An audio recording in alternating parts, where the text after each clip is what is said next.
On Thursday, June 8th, a number of Iranian-American activists and analysts and non-Iranian supporters gathered in Congress for a forum organized by Republican Congressman from Pennsylvania, Representative Patrick Meehan. The speakers spoke on various topics such as 1. The needs of Iranian society and how the Iranian-American community can help affect those needs. 2. The requests made to the U.S. government by the Iranian-American community in exerting pressure on the Islamic regime, with a special emphasis on the U.S. abandoning what is now clear as fruitless attempts at normalization of relations or détente with Tehran's regime. 3. Issues that can put Iran and the Iranian people in direct danger. 4th and finally, calling on the Broadcasting Board of Governors, or BBG, to diligently and regularly scrutinize the programming, production, and personnel practices at both Voice of America and Radio Farda, as the U.S. taxpayer-funded media outlets should not be a source of appeasement of the Islamic regime.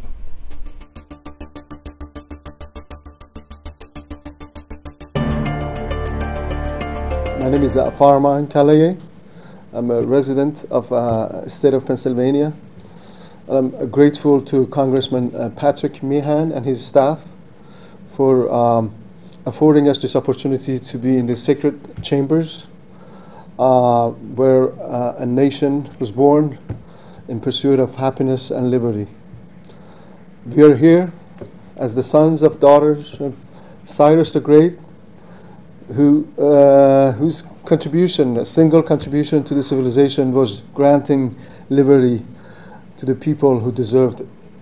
And we are here to also not only to find our own identity as a nation, but also in search of our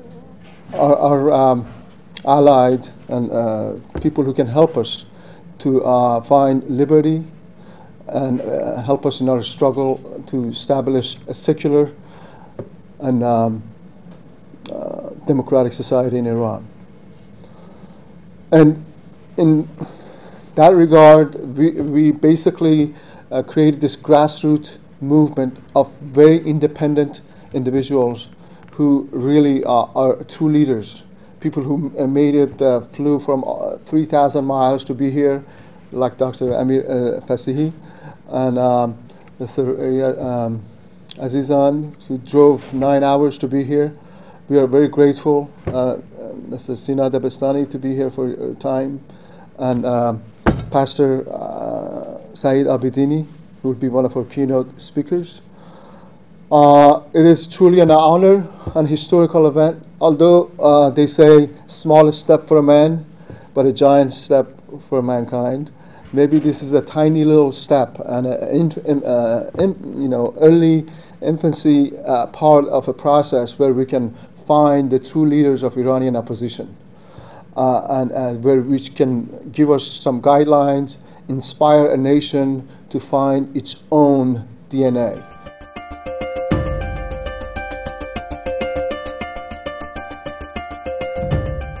My message today about hope is what we are doing here. It's very important. It's so encouraging. I have been encouraged a lot, and I'm here. I drove, all the way here first to say thank you, and God bless you. So the second message that I have, well, I was thinking that if I want to start about talking about God, maybe some people, they don't believe God here. That's not a big problem. God doesn't hate you if you don't believe Him. So I was thinking that what is the common thing in Bible that can make all of us together united? And Mr. Farman started with that word in Bible without knowing it. And this word is King Cyrus. It's not God. King Cyrus among Iranian is a person that all Iranian respect him a lot. All religion, Christian, it's so many times King Cyrus in his Bible. Old Testament, New Testament, they talked about it. And then all the activities, this is our history, this is our culture. And King Cyrus was the first person, I always, when I see some pastors and congressmen and senators, I told them, I'm proud because we as Iran were the first country that we gave the freedom of speech and freedom of religion. You know, we are not talking about religion. Religion brings division. Religion, we believe as a Christian, evangelical Christian, we believe religion kills. Religion is not from God. We hate religion, any religion. Islam, Christianity, any other religion. We are talking, and the message of Bible is about hope, it's about love, and it's about faith. These three things can change the community, can change the country, can change the environment. So this is the common thing that we need to focus on it. And if we focus on it and we see the positive thing about each other, then we can build a community that we never had it before.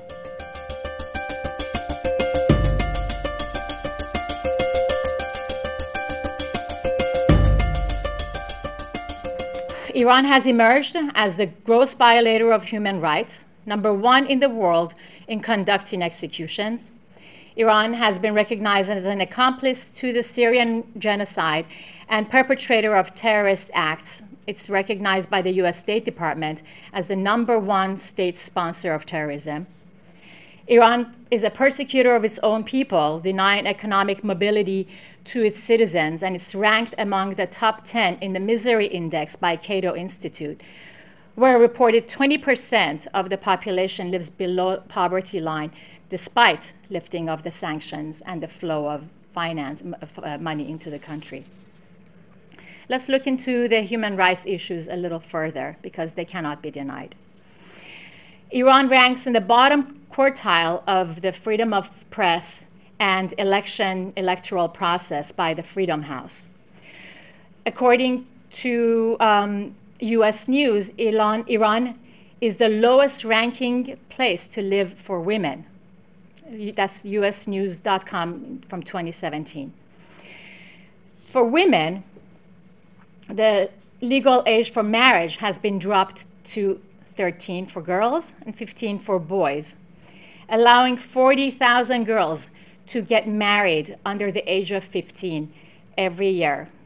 This is verified by UNICEF in year 2016. And in some cases, even girls as young as 9 are allowed to get married with consent of a judge or their father. Consent of the judge or their father. FGM, contrary to what's being said, is still practiced in some regions of Iran. For example, in Kermanshah, reportedly over 50% of the girls have been circumcised. These are issues that we must address beyond the popular issue of hijab, which is equally important. But these atrocities are still happening in Iran every day, and the women of Iran have to deal with them. I have asked my friends in Iran and beyond for some suggestions, and I would like to share them with you. #1, invest in US-based grassroots advocacy and engagement efforts that empower the opposition movement in Iran and offers full transparency with compliance to US rules and regulations. #2, ensure that US-funded Persian language media, such as Voice of America, Radio Farda, etc., are representing the best interest of US citizens and the people of Iran, not their government. Invest in new media outlets run by grassroots activists and reporters who are American by choice. Many of you are here today. And we can compile a full list. #3, invest in high-speed, unlimited satellite internet to enable opposition activists to communicate and to mobilize without government hacking and crackdown. As you know, such communication is burdensome, it's dangerous, and it's costly. #4, engage with Iranian Americans with a commitment to national security to explore travel and immigration policies that protect US interests and borders. #5, create new lines of communications with Iranian American leaders who are previously marginalized by other administrations. #6, continue humanitarian aid to Iran with assurance that the funds are dutifully allocated to those in need. In absence of government transparency, communicate the above mentioned, communicate with the above mentioned organizations when the funds are denied and they are not trickled down to the people who need them most. Number 7, consider investment and trade regulations that hold Iranian government accountable. Number 8, regulate and monitor funding provided by US-based nonprofit and lobbying organizations to avoid foreign influence. Number 9, resist the international community's urge and pressure others to not open an Iranian embassy in the US. Lastly, support programs like today that don't just support a reform movement, but encourage regime change and true democracy in Iran.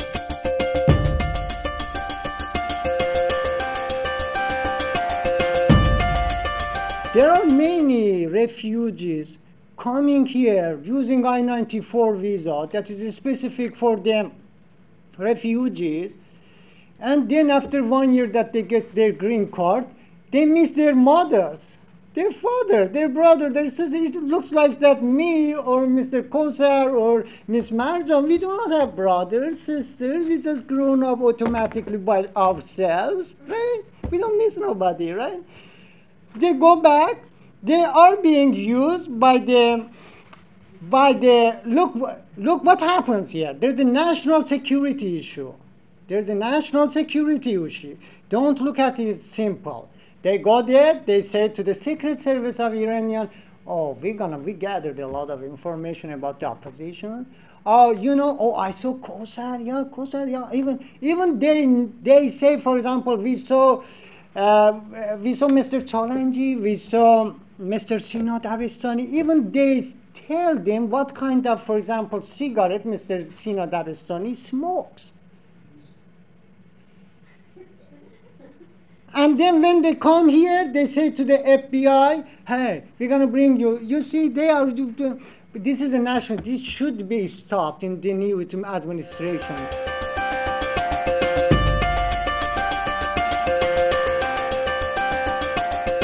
Gene Sharp, another great contributor to the study of nonviolence in the 20th century, reminds us that it is not enough to go up against the guns and tanks of an authoritarian regime with ethics and morals alone. He tells us that these regimes rule as long as they have the obedience of the population.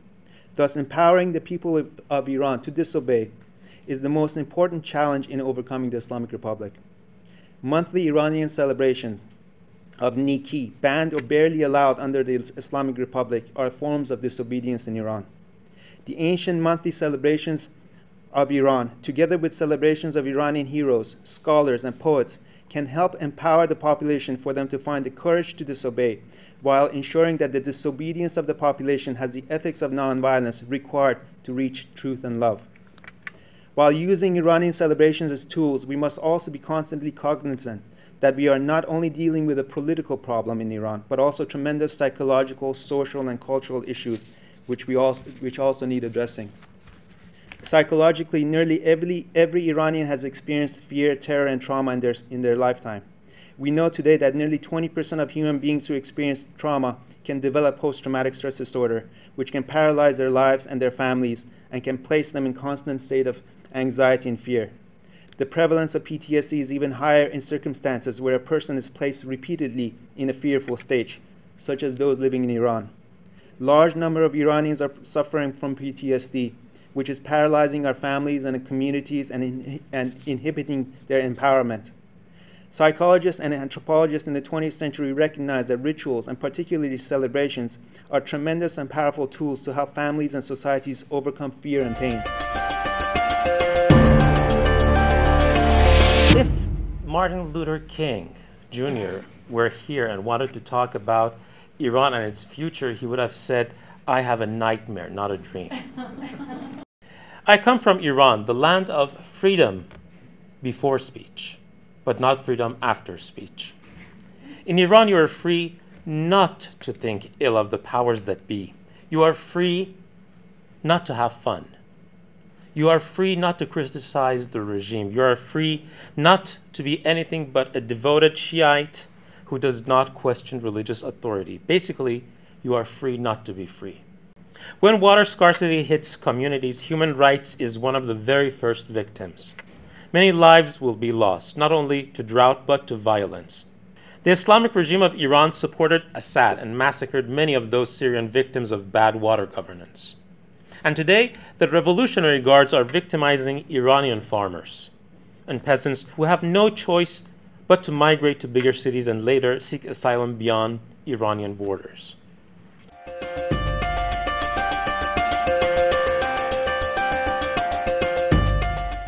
When you're born in an environment with certain limitations, you will get used to it and believe that it is the only correct way. The bird in the cage views the birds flying outside as those who have gone crazy. This systematic replacement of population must be combined with a developmental plan to keep public from going astray.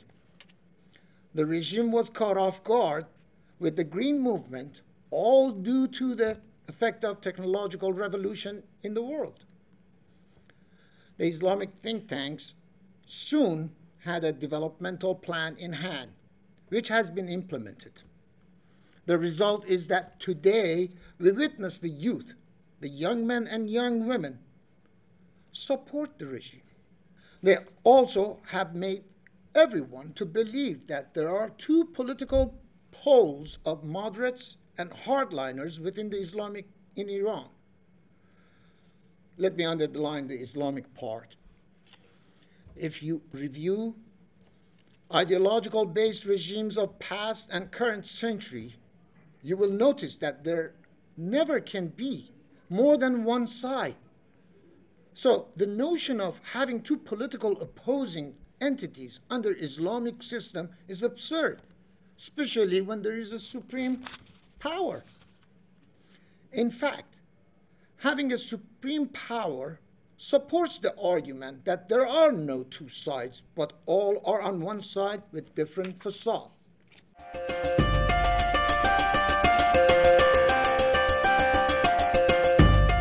Iran has been involved in acts of international terrorism that has targeted the United States, and it continues to support Hezbollah and other terrorist organizations that are looking to attack U.S. targets. Some of these organizations are actually located in neighboring Latin American countries. It has also been financing Shia institutions in the United States that are engaging in exactly the sort of disinformation and that we have long been witnessing within other Sunni organizations such as the Muslim Brotherhood. It has acted to shut down voices of anyone who would criticize its activities. It has successfully utilized tactics of divide and conquer, not only to divide the opposition within its own territories, to make sure to put the main population against those living in the peripheral territories, the mostly Fars population against the ethnic minorities, the Muslim populations against the religious groups, other religious groups, but it has done the same thing with the opposition in the United States. It has funded and supported organizations that have gained the attention of the U.S. government.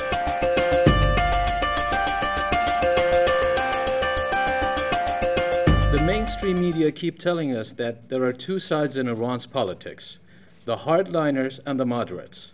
Based on that assumption, the media keep insisting that we must help Iran democratize by supporting the moderates against the hardliners.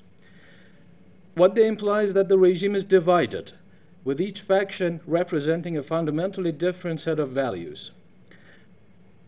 But that is only a gross lie that we have been fed for the past 2 decades.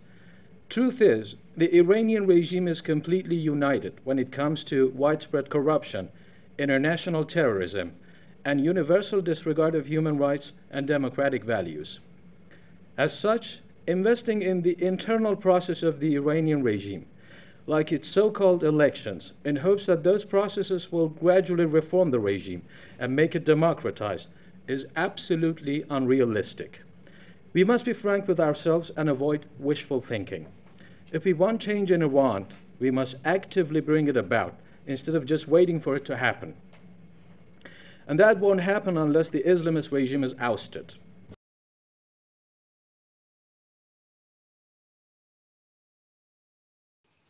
I would like to emphasize the point that as long as Islamic Republic of Iran exists with their dictatorial religious constitution and mandates intact, there will never be peace in the Middle East and elsewhere. Suggestions for removing this cancerous menace are as follows. Number one, support Iran's civil society, those who seek human rights, secularism, and democracy. Number two, support and unify all opposition groups to set a united front. No matter how fragmented they are all sharing the common belief of replacing the Islamic Republic of Iran with the democratic and secular states. Number three, sanction all individuals and their families and within the regime's oligarchy. Freeze their foreign assets, travel bans, and importantly, send all such individuals, many who are sleeping cells, according to the regime's own revealed documents, back to Iran. And finally, number four, war is not a solution, but supporting Iran's civil society is the key to bringing down one of the most dangerous religious fanatic regimes in our time. If the new U.S. administration continues with past policy towards Iran and yields to Islamic regime's numerous apologists and lobbyists, we can be assured that the big jihadi war is imminent and in not such a distant future. The new U.S. administration recently decided to revisit the U.S. policy towards Islamic regime, a decision that I applaud with the hopes that very soon the United States will stop all direct and indirect support of this terrorist regime and starts a clear campaign of providing its moral support for the Iranian people. I believe that by discarding its appeasement policy towards IRI, the US and its allies will set the stage for the Islamic regime to become weaker and weaker every day, and to eventually be replaced by a secular and democratic government by the efforts of the people of Iran themselves.